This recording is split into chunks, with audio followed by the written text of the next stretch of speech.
Papa Jesus, gusto ko sa panalangin ko na makauwi ako sa Pasig, na maglaro na ako doon, tsaka meron akong playground, tsaka meron po akong swimming pool.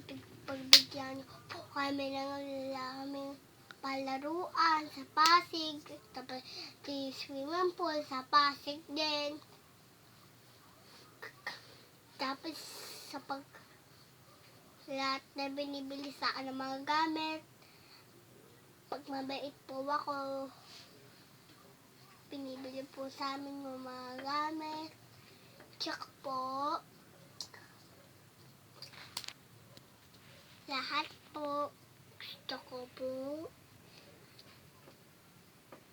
na panalangin sa dollhouse, lahat sa laruan ko, ganun lang.